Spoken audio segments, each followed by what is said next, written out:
Hello everyone, KryptoCal here, and welcome to the next episode of FTB Skies. We're picking up basically where we left off. I let the cannon run for about an hour, and it just completed the first level of this platform. So I was thinking about ways that we could make this faster, and now that I think about it, because we have this entire shape already completed, it's actually going to be very easy to scale this thing up vertically. And that's because we have access to the Infinity Wand.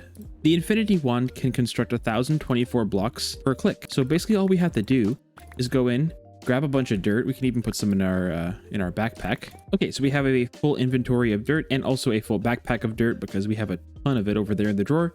All we have to do now is essentially just come to the sides here, and we can even just use our jetpack for this and right click with the wand, and we can see that it's basically done this large of a section per click. Now this is going to completely drain my dirt supply in my inventory very fast, but we can probably get a layer done in like a minute or two. Ooh, so close. This is what an entire backpack's worth of dirt and my inventory has given us, almost a full layer. So we're gonna have to do this a couple times, but that's actually very, very fast. And just like that, the 3 layers of dirt are complete. So now all we're gonna do is cover the top of this in a giant platform of grass. And before I do that, I wanna make sure that we don't have any issues with hostile mobs or a lot of passive mobs, because with this much grass, we could have a ton of passive mob spawning, and I don't want that to be a problem. Yeah, so what I was thinking is we're gonna have to look into the Torchmaster mod. And what I was thinking about using is the Mega Torch as well as the Dread Lamp. What the Mega Torch does is it prevents a natural spawning of hostile monsters in a big radius around the torch. So we can put basically a couple of these down, and it doesn't even have to be visible. It can be under the island and we won't even know that it's there, but it will be preventing mobs from spawning. It's actually very cheap to make, just some diamonds and some gold blocks, which we have all of. And this is we only need probably a few of these to light the entire platform. I assume the Dread Lamp is probably quite similar in terms of range.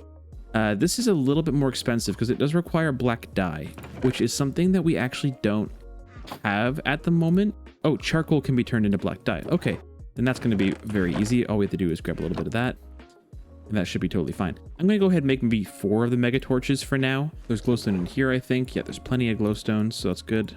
And now we can craft up a couple of these Dread Lamps. Let's make 4 of them as well. All these little fairies around here are kind of annoying, but I'm sure that the Dread Lamp will help with that. So this is going to be the 3rd level. There's going to be 1 layer of grass on top of this. And last but not least, the final one right here. Now, this will be a good test to see if this actually is going to be covering the entire platform, because what we can go ahead and do now is just fly up really high and see if any mobs spawn on this platform. So by the looks of things, it looks like it's pretty spawn proof. I don't see any mobs spawning here, which is a really good sign. We're going to again start on the edge, so we're going to place it like this, and it does automatically place grass in. Perfect. So let's keep going around the edge here, and that filled it all in. Perfect. Now I am going to keep these holes open just so we can see where these are located, and I'll just mark these probably with a trapdoor for now. And this is looking good. I do not see a single passive mob, which is good. I am going to want passive mobs, but I don't want them spawning everywhere. I only want them spawning in the places that I want them. Hello there, Carter. My goal for today is to make a more permanent home for this sifting setup. Now, this isn't going to be by any means our endgame resource production setup, but it's going to be a significant amount faster than this current setup, and it's going to include a bunch more resources sifting than we currently have set up.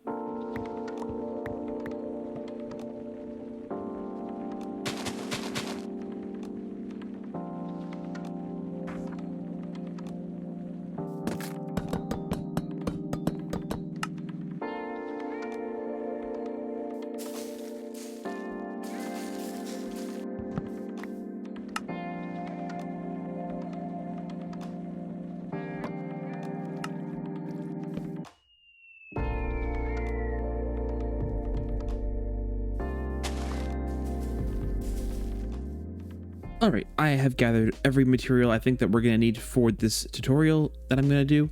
I was just going ahead and gathering some wood of different types because I want to use that in the build as well.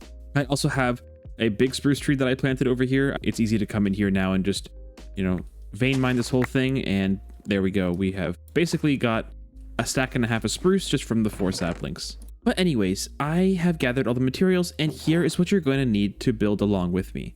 Now, there are some things here that you can exchange out. For example, the diamond barrels are somewhat temporary. These are just going to be what all of your resources from the sifter are going to go into, so you can swap this out with whatever you want, whether that be an ender chest or something else, or into your main storage. You can import right into your storage.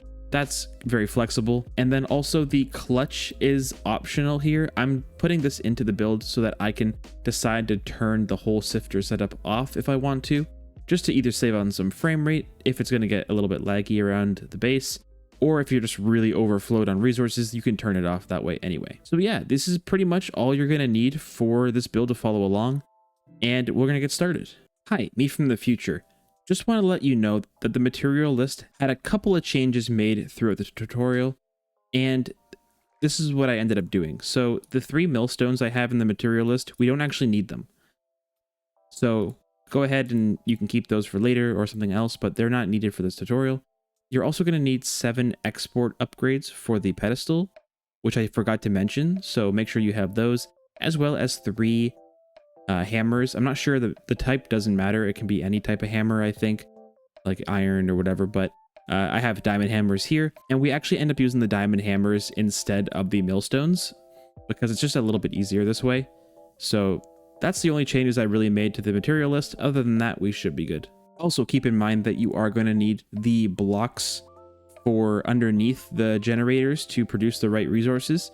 Now, later in the video, I do say that you need to use sand underneath the pedestal to generate, but that was actually my mistake. You actually have to use the chiseled sandstone. First off, take 6 blocks and lay them out like this. 1, 2, 3, 4, 5, 6. And once you have the 6 blocks laid out, take your 6 large water wheels and come in here, face towards the back one, and place them just like so. If you place it right, the water wheel bottom should just come to the bottom of your platform here, just like that. And once you've done that, you've kind of lined them all up, you can go ahead and just place all 6 of these water wheels down. And they should be taking over this entire grass area. You can go ahead and now break these blocks. They were temporary, just like so. So you should have now a line of 6 water wheels. Next up, we want to get these water wheels spinning. So what we're going to do is create an area that we're going to contain some water. I'm going to use trapdoors. You can technically use whatever you want here. It just has to be able to contain water. Next up, you can place the water on the side here, and we want to make infinite water sources all along the side block here to the very end. So all the water should be flowing to the right. Okay, so our next step is we have to gear this thing up so it's rotating a little bit faster. So come along to the back and place 1 large cogwheel right here, a small cogwheel to the bottom right of that cogwheel, and then bring these small cogwheels over by 3. Next up, you're going to place a large cogwheel against this cogwheel, just like so, and you'll notice that the large cogwheel is spinning at the same rate as this cogwheel. But what we're going to do now is place a cogwheel up and to the right. Now it looks like this small cogwheel is kind of interfering with the water wheels, but it actually isn't. And I'm doing it this way just because it ends up keeping the overall build a little more compact. So what you're going to do after that is you're going to place a large cogwheel up against this small cogwheel like this. And you'll notice that this cogwheel is spinning quite a bit faster now because we've geared it up a couple times. Here's the part that gets a little bit tricky. So if you come down here now to place another small cogwheel, it's going to break right off of this cogwheel like that because this is spinning at a different speed that this is, and we don't want that to happen. You can take an andesite casing, right click on this cogwheel, and that actually gets rid of this shaft interface here. That way it allows us to place another small cogwheel just like this. Next, you're going to place another large cogwheel on top of the small cogwheel like this. And again, we're going to place another andesite casing on this cogwheel so we can place a small one beside it once again. So once we're here, we're going to take 1 more cogwheel, small cogwheel that is, right in front of this other small one like so, and then also 1 right to the side like this. Here's where I put in my clutch. So we can take the clutch and place it right in front of the small cogwheel, and then we can take a lever and place the lever on the clutch. What this does is when you turn the lever on, the clutch will turn off all rotational power coming out the other side, so you can shut off everything after this point pretty much. So once we've got the clutches in, let's place in our storages where all the items are going to come into. What you're going to do is just take from the water wheel and the trapdoor or whatever block you have here, leave one space, and then place 5 barrels or whatever storage options you want here. 1, 2, 3, 4, 5, and then come over here, leave one space here, one more here, and 2 barrels just like so. Next up, take some wooden hoppers and place them all going into the backs of the barrels. I like to use wooden hoppers here. There's obviously you can use pipes or whatever, but these are just very fast at transferring items, so you don't have to do any upgrades to them, and they're faster than normal hoppers. So I think they're a pretty good option early game because they're super cheap. Next up, take your sifters and place sifters on all of the wooden hoppers just like so. Now, before I continue, I realized that I didn't include the meshes you're going to need in the material list. So just keep this in mind. Whatever mesh you do have access to, like the best one you have, you're going to want to make use of that. So for example, I have access to a bunch of mana steel. I'm going to break all this down into the ingots just like so. And I'm going to make 7 mana steel meshes just like that. And that is going to be what we use until we have access to the amethyst. Yeah, so I have the budding amethysts. I might even set up like a couple of them right now just to get some amethysts going. But effectively what you're going to want to do with these is leave 2 block gaps because you want them to grow the crystals on all sides. You're going to want to come over here with your meshes and just right click on top of all of them, just like so. Next up, you have to make sure that you have all the blocks you need to generate the resources. It's going to be gravel, sand, dirt, and then this one's going to be sand crushed into dust, which will then be giving all the dust sifting resources, and then finally crushed netherrack. These two over here are a little bit unique. This one's going to be doing soul sand, and this one's going to be doing crushed endstone. Now, unfortunately, we do not have access to the endstone quite yet, but the soul sand is something that we can actually get right now. So here's how you make your first piece of soul sand. Come here and make a hammer from AD Astra. 4 pieces of iron. Right now we're making the encased fan from create. So what we can do is we can just go here, grab 4 plates like so, with one of these andesite alloy in the middle, I believe, just like so, to make the propeller. Once we have this, we can place the propeller in the shaft on top and 1 andesite casing, and that'll give us the encased fan. To make this run, I'm going to grab the hand crank. It's the easiest way in my opinion, so I'm just going to grab that for now. So we have to get our first piece of soul sand before we can get the soul soil. What we're going to do is grab one of these demon dream fruit like we had before. Come over here, chuck it down, light it on fire to make the spirit fire. And then we can throw 1 piece of sand in.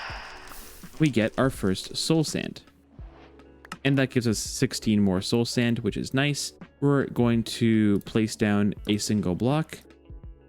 We're going to block the end off here. Place the encased fan going this way. Now we can go ahead and light this on fire. Taking our flint and steel, we can turn this into the soul fire. And then all we have to do is give this a hand crank like this.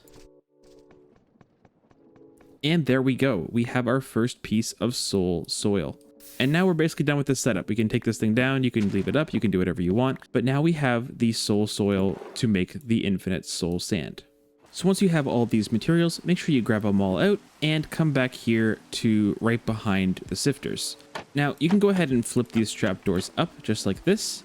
I would recommend using trapdoors here because you have to access the blocks underneath here for the moment. So this first one's going to be gravel. So we're going to break out the block underneath and place a piece of gravel. Same thing here. We're going to do sand, then dirt, then sand again, and then finally the nether brick right here. Over here, we're going to place the soul soil down right here, but the endstone is going to have to wait. Then come back to behind the sifters here and take out these 3 spruce trapdoors, and then place all 5 pedestals down just like so. You can also do the same thing back here. You can place both of these down just like that.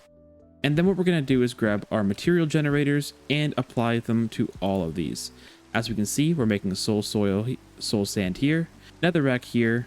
So there we have sand being generated. Dirt does work for generating dirt, but if it does cover over with grass, it actually won't work. To fix this, we can go ahead and grab ourselves a piece of moss if you already have one. You can replace the grass down here with a piece of moss, and that'll also produce dirt. And then finally, the last 2 here, gravel and sand.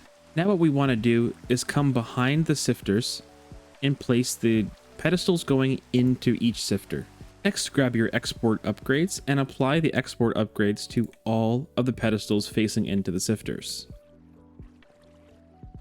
A wandering trader, wait, what do you have for sale? Oh, an elytra, a really good axe. Do I want to buy any of this stuff? Maybe an elytra? I mean, I don't really know if I need an elytra. Do we need it for anything specifically? It might be a quest. Let me grab ourselves a couple of emeralds really quick. Not meaning to derail the whole tutorial here, but if we can go ahead and grab a couple of little items really quick, that would be great. 1 emerald for an elytra. I mean, I can't help myself. I'll buy 3, you know? Might as well. And I'll also buy one of these axes. They're really good. Sounds awesome. Thank you very much, sir. I appreciate your help. And that quest for the elytra ends up giving us some firework rockets and the glyph of firework for Ars Nouveau. We also have the wandering trader, a couple of little resources here as well. We can put on a farmer hat, which I think looks kind of snazzy. Actually kind of matches the gold helmet pretty well. Anyways, sorry for all the interruptions here. So what you should have is the export upgrades on all these pedestals, just like so. For the sand generator right here and the netherrack, come with a diamond hammer or whatever hammer you have, put it in your offhand and right click on top of the pedestal. Now, if you remove the sand buffer that's in there currently, what you should see is this start producing dust instead of sand. Using the hammer is a great way to generate exactly what we want here without having to send it through a different crushing setup. We're going to do the exact same thing with the netherrack right here, and we're also going to want to do it over here when we have the end stone. Should we clear the buffer out here so we have the crushed netherrack? Perfect. Let's go ahead and grab the linking tool that we have. I'm using the backwards linking tool, so we're going to go ahead and select the gravel pedestal to start, shift right click, and then we also want to send it up to this pedestal right here, just like so. And we want to do this for every single pair of pedestals. So if you do this right, you should be seeing all of your sifters slowly starting to fill up with all the different resources. I forgot to do one thing with the gravel pedestal. I noticed here that it's producing flint, which is going to be a problem. So we have to go ahead and do the exact same thing that we did before. So now come back over here with it in your offhand and right click onto this pedestal. And after removing the flint, you should see that this will only produce gravel. Perfect. So we have all of our materials being generated and sent into our sifters. Now all we have to do is hook up some power. Take a vertical gearbox, which is just, if you have a normal gearbox, you just put it in the inventory and you can turn it right into a vertical gearbox. Place a vertical gearbox right against the clutch, then take some small cogwheels and go underneath here by 1, 2, and 3. That should provide rotational power to all these sifters. Then at the end of the last sifter here, take the small cogwheel and bring it off the side just like so. Then we're going to want to run this in right here and one right across. Then what you can do to cover this up is just put on some of these andesite casings, just like so, and you can run this down and hide them however you'd like. If you want to, you could even run them along the side like this. You can cover them up still, but then you can have some blocks in between here where you can, you can hide all this if you want to, but I'm just going to keep it just like this for now. And that just basically provides a nice easy way to get the power from here over to these two over here. So now if we turn off the lever, this should all start to work. And so it is. Nice. This looks great. And we should be getting plenty of resources coming in. Now, if you wanted to, you could technically, depending on what build style you wanted to run, you could actually run this part over on the side here and do the exact same thing and have it even more compact. But I have a bit of a build style in mind that I'm going to build around this thing. So you can kind of make that change if you want. All you'd have to do is, instead of running the power out this way, you could just run it along this side here and then just run the barrels, maybe to 2 barrels here or something. And the generator is right beside. And that'll be actually an even more compact setup if you didn't want to do anything other than just build that. But this will effectively replace our other sifting setup. And so this is going to be basically what we're going to be using for resource generation for a while. But that's going to do it for the tutorial for the sifting setup. So I hope you guys enjoyed, and I hope you could follow along okay. Oh, I just got a message that something is wriggling out of the amethyst. The endermite. Do I have to kill it? I know he's supposed to drop endstone. I'm not sure if I have to kill him or not. I think I do. Oh, there we go. I have endstone. Nice. And I believe the stone cutter will let us just take one endstone and craft one endstone brick. And this should automatically start making the resources that we want. Nice. Very nice. Okay, and we should start seeing things like ender pearls in here. It's only a 30% chance with the mana steel. It's a same chance with the amethyst as well. So, oh, there we go. We have 5 ender pearls. So now we have basically our ender pearl problem completely solved. I wonder if that means that one of our crystals is done. Oh, here we go. This one, it looks like it's completely finished. Now, I don't have anything with fortune on this, so I can't break it and get extra crystals out of it, unfortunately. Everything I have just has silk touch, so I don't think we have anything with fortune. Nope, we only got 1. Yeah, we need 4 per mesh, so we're going to need quite a few of those. So let's go ahead and put all of these down because we're going to want these going as fast as possible. And the first mesh that I want to upgrade is the netherrack mesh because that'll start giving us access to netherite then, the netherite scrap. So that's going to be a very big deal. Oh, a villager just showed up here. He just spawned out of nowhere. Says, hey, this place is pretty nice. I think I'll stick around. Don't mind if you do. Now, I do believe that the Easy Villagers mod is in here, which means that we should be able to just shift right click this guy and pick him up. It's just as easy as that. So we can go ahead and put him away for now, just so we don't have to have him get in the way of anything. Okay, we had 1 more amethyst cluster grow here, so I'm going to go ahead and break that, get 2 more amethyst shards. And this is our very first amethyst mesh, which gives us another budding amethyst, some speed upgrades for industrial foregoing, and a compacting drawer. So if we come and place the amethyst mesh down on here, and hopefully we have the chance that there we go, we're getting netherite scrap. All right, I have 4 more amethyst shards ready to go, and I think the next one we're going to upgrade is going to be the dust sifter.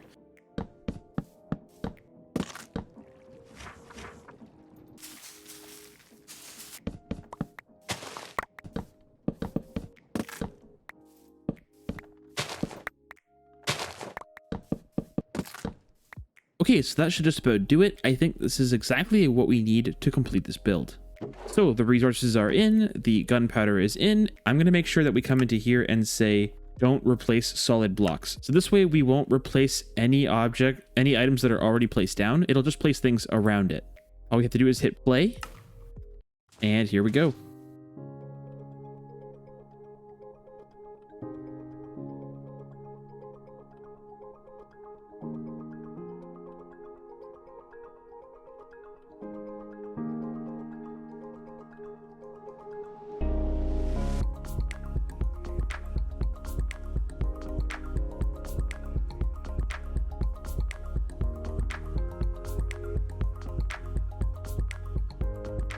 And here it is, the finished build.